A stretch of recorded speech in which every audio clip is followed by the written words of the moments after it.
ইরানের হাতে সামরিকভাবে মার খাওয়ার পর আতঙ্কিত ইসরায়েল অব্যাহতভাবে হামলা চালিয়ে যাচ্ছে আশেপাশে প্রতিবেশী প্রতিরোধ ফ্রন্টগুলোতে। উত্তরে লেবানন আর পশ্চিমে গাজা তো আছেই। প্রতিদিনই খবর পাওয়া যাচ্ছে ইসরায়েলি হামলায় নিহত হচ্ছে শত শত ফিলিস্তিনি বা লেবানিজ।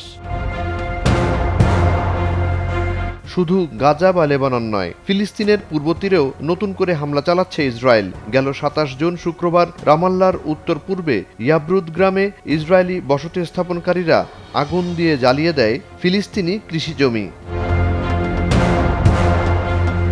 সবচেয়ে ভয়ানক বিষয় হচ্ছে গাজায় পশ্চিমাদের তরফ থেকে যে সাহায্য দেয়া হচ্ছে সেই আটার বস্তার ভেতরে পাওয়া যাচ্ছে অক্সিকোডন নামে এক ধরনের মাদকজাত ট্যাবলেট। ফিলিস্তিনি ফার্মাসিস্ট ওমর হামাদ একে আখ্যা দেন গণহত্যার সবচেয়ে জঘন্য রূপ হিসেবে, আর গাজার চিকিৎসক ডক্টর খলিল মাজেন আবু নাদা একে বর্ণনা করেন ফিলিস্তিনিদের সামাজিক চেতনা নিশ্চিহ্ন করার একটি মাধ্যম হিসেবে।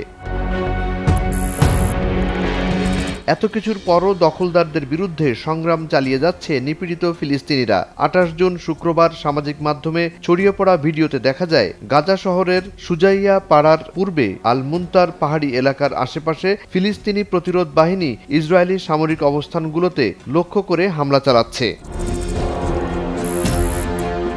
আরেক ভিডিওতে দেখা যায় একই এলাকায় এক ইসরায়েলি সৈন্যকে স্নাইপার দিয়ে গুলি করে মাথার খুলি উড়িয়ে দিয়েছে ফিলিস্তিনের স্বাধীনতাকামীরা। এখানেই শেষ নয়, গেল ২৬ জুন বৃহস্পতিবার হামাসের কুদস ব্রিগেডের প্রকাশ করা ভিডিওতে দেখা যায় উত্তর গাজার জাবালিয়া শিবিরের পূর্বাঞ্চলে ইসরায়েলি সামরিক যান লক্ষ্য করে ঘটানো হয় বিস্ফোরণ। ইয়েমেন থেকেও মিসাইল নিক্ষেপের মাধ্যমে ব্যস্ত রাখা হয়েছে ইসরায়েলকে। ১৯ জুন রোববার সকালে ইয়েমেন থেকে বীর শেবা অভিমুখে ছোড়া হয় এক ব্যালিস্টিক মিসাইল। আর মিসাইল ছোড়া মানেই অধিকৃত ইসরায়েলে কাজকর্ম ফেলে তাৎক্ষণিকভাবে বাংকারে যাওয়া। এমন যুদ্ধাবস্থা অব্যাহত থাকায় জীবন দুর্বিষহ হয়ে উঠেছে ইসরায়েলিদের। ২৮ জুন শনিবার রাতে বড় ধরনের বিক্ষোভ হয় ইসরায়েলের রাজধানী তেল আবিবে। অবিলম্বে গাজা যুদ্ধ অবসানের জন্য নেতানিয়াহু সরকারের কাছে দাবি জানান বিক্ষোভকারীরা।